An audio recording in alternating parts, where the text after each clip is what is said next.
ఈరోజు ఎగ్ పులుసు చేసుకుందాము. నేను ముందుగా ఎగ్స్ బాయిల్ చేసేసుకున్నా. 7 ఎగ్స్ వేసాను నేను. దీన్ని ఫ్రై చేసుకుందాం. ఈ ఎగ్ని చిన్నగా ఘాట్లు పెట్టి ఆయిల్ వేసుకుందాము. ఇట్లాగా కొంచెం మరి ఆయిల్ కాగే వరకు ఉండొద్దు. ఆయిల్ హీట్ అవ్వకముందే వేసుకోండి. ఫ్రై అవుతున్నాయి కదా, దీంట్లో కొంచెం సాల్ట్, కొంచెం పసుపు వేసుకుందాము.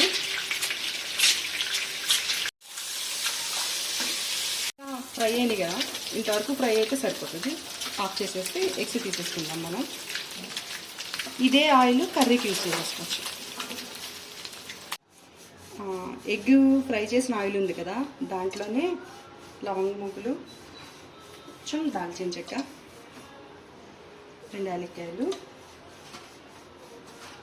జీలకర్ర ఇవి వేసి ఫ్రై చేసుకుందాం.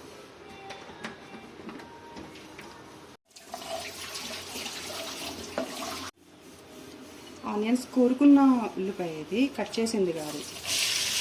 కోరితే అంత ఈక్వల్గా బాగున్నట్టు ఉంటుందని కోరుకున్నాను. వేసి ఆనియన్ పచ్చిమిర్చి వేసి ఫ్రై చేస్తాను. దీంట్లో ఆల్రెడీ సాల్ట్ ఉంది కొంచెం ఈ ఆయిల్లో, అందుకని నేను ఇంకా ఎక్స్ట్రా సాల్ట్ వేయట్లేదు. ఇది సరిపోతుంది నాకు. దీన్ని కాసేపు మగ్గ పెడదాం లిడ్ పెట్టేసి, ఓకేనా. దీంట్లో కరివేపాకు కూడా వేసుకున్నాను. నేను చిన్నగా కట్ చేసుకున్నాను కరివేపాకుని. మగ్గ పెట్టుకుందాం. ఈ స్టేజ్లోనే అల్లం వెల్లుల్లి పేస్ట్ వేసుకుందాము.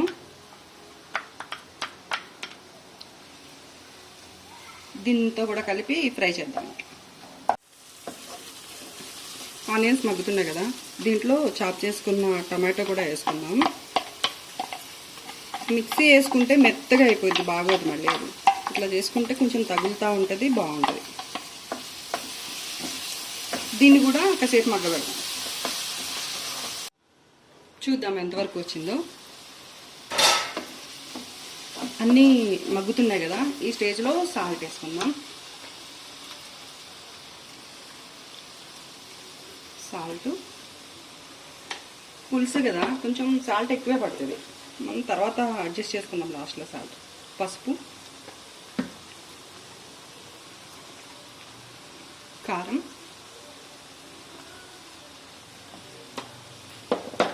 ఇది ధనియాలు జీలకర్ర పౌడర్,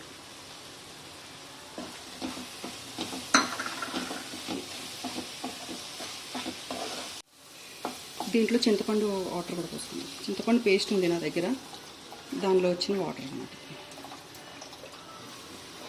కొంచెం వాటర్ పోసుకుందాం.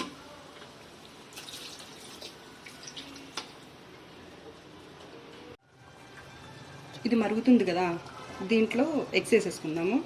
వేసుకుని కాసేపు లిడ్ పెట్టేసి ఉడకబెట్టేసుకుందాం. అయిపోయింది.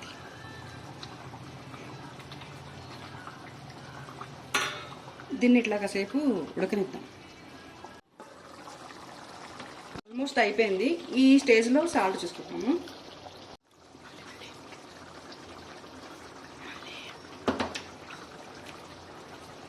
కొత్తిమీర కూడా వేసుకుంటాము.